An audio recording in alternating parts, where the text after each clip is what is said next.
Hello and welcome to the second episode of Bare Bones for the Practical PM. In this series, we cut through the fluff and get to the essence of product management concepts. For this episode, we have chosen a very interesting topic, that of product-driven acquisition. If you have seen the Practical PM series, you would recall that product managers need to manage different stages of the user's life cycle.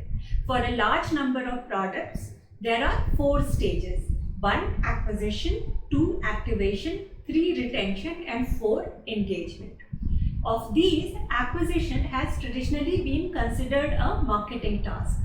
But in modern digital products, product can play a significant role there. This has resulted in many growth PM positions in the organization. Although the mandate of a growth PM may be beyond acquisition, but in this episode we will focus on product-driven acquisition only. What are the different ways in which product can drive acquisition? Referrals is the first thing that comes to mind. However, let me start with a natural form of referrals, that is word of mouth. If the product is that good and delightful to the users that they just like to talk to others about it, what more can you ask for? If you see that potential in the product, as a product manager, you would want to enhance the features that create this delight in the users and that makes them want to talk about it. Then there is referral, of course. Referral is formalized, productized, and usually incentivized word of mouth. In a typical case, you give a URL or a referral code to an existing user, which they are supposed to circulate in their social networks. And when a new user joins using that code or URL, then existing user or both existing and new users get incentives. The famous growth hack story of Dropbox was a very successful referral program story in which both the existing user and the newly referred users got free space on Dropbox, something that was really valued by the Dropbox users. Then there can be built-in virality in the product, where the use of the product by one user makes others aware of the existence of the product and also its usefulness. We can take the example of Dropbox or other file sharing services. When using one of these services, you share a file with somebody you know, then they realize that they can also use that product. And if their experience while downloading the file is good, then they may start even right away. At my company, Pothi.com, we have benefited a lot from this built-in mechanism. When an author publishes a book on our platform, then they send a link to their book on our store to their family, friends, acquaintances, colleagues, etc. to encourage purchase. And that's how many potential authors end up discovering us. Another way in which product can help acquisition is to have a free utility which will draw the attention of your target users and in the process introduce them to your primary products as well, which make you revenue. For example, when I search for free color palette generators, I am led to this nifty tool from Canva which lets me generate analogous and contrasting colors to the ones I have in mind. Now, completely clueless designers like myself are the perfect target audience for Canva. And it is people like us who turn to tools for generating color palettes as well. It may be tempting to think of it as simply freemium pricing, but there is a subtle difference. The free utility is usable on its own. It is typically related to the primary product in question, but it is not a subset of or time-limited version of the full-fledged product.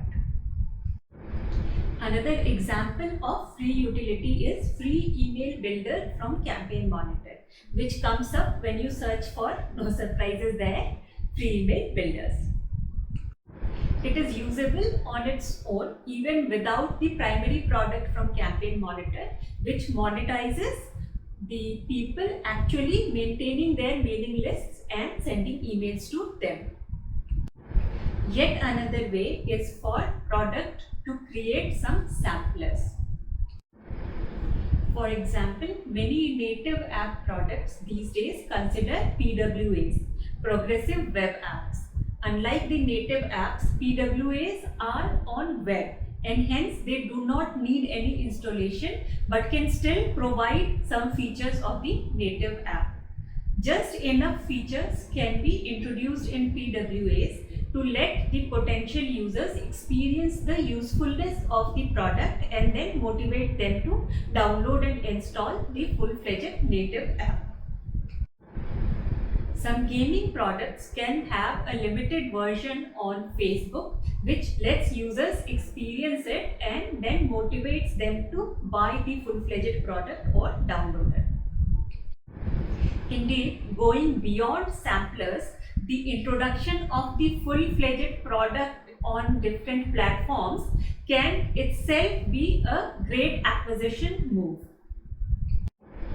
It can let you acquire users who were inaccessible before.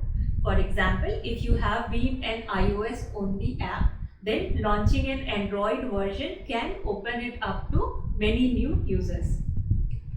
If you have been app only, then maybe web can expose your product to newer audiences. If web only, then maybe app can play that role for you. Maybe Windows 10 App Store is the next destination for your product and so on. Then there is the strategy of integration with related products. It helps not just keep your existing customers happy, but can be a way of acquiring new users as well.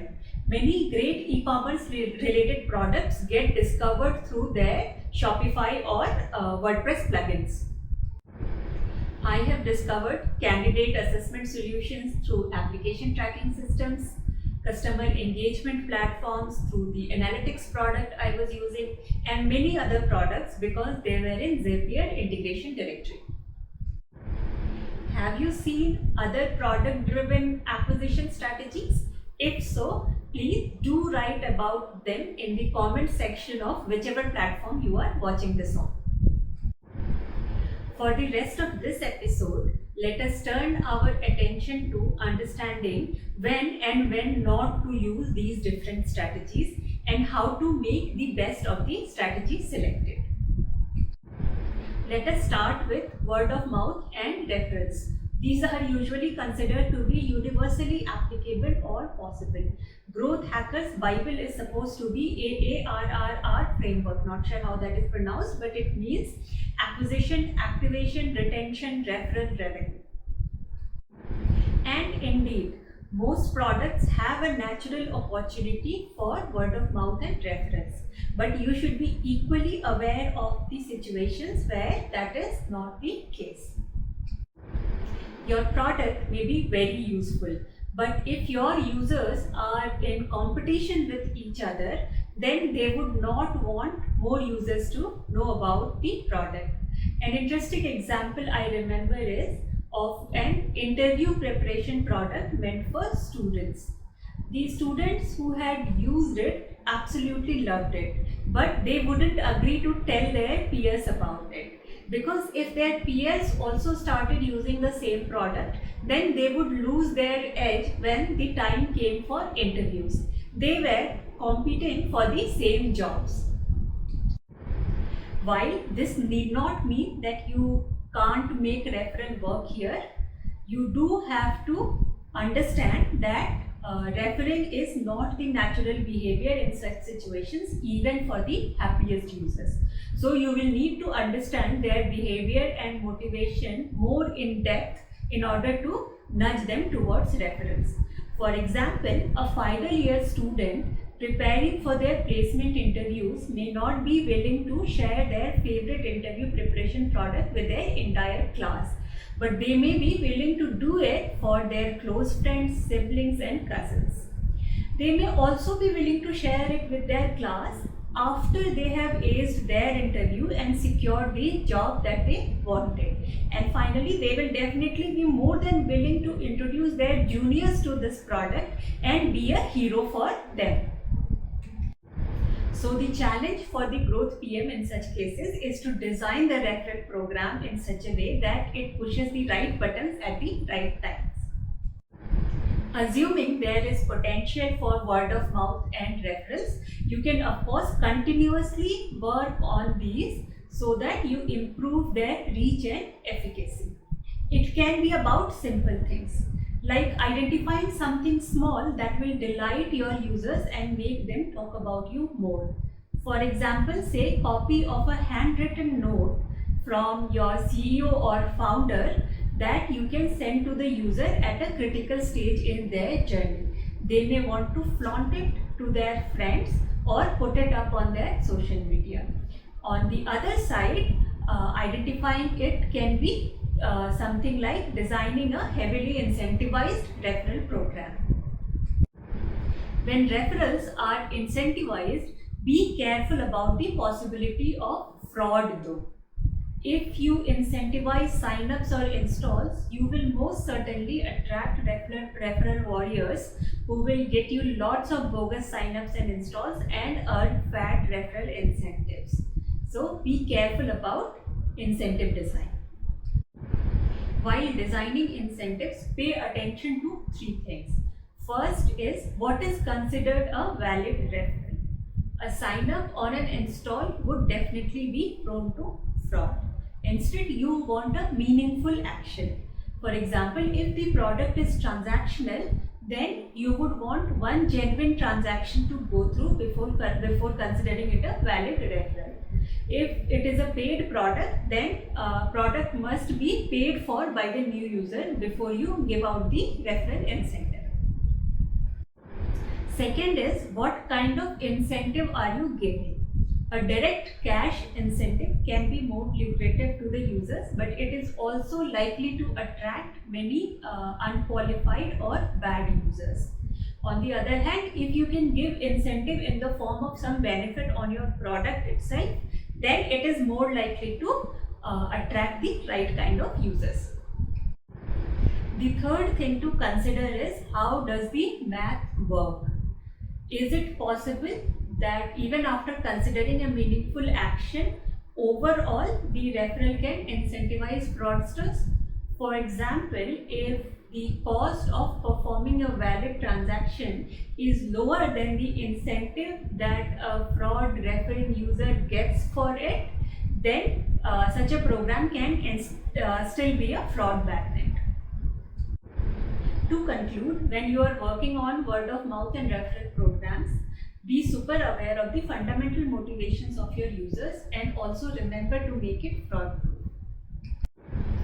For all the other strategies also, you should see first if there is a natural potential in product to use that strategy, and if there is, you want to design product to take the best advantage of that. But even if there isn't a natural potential, there might be things you can do to create that potential.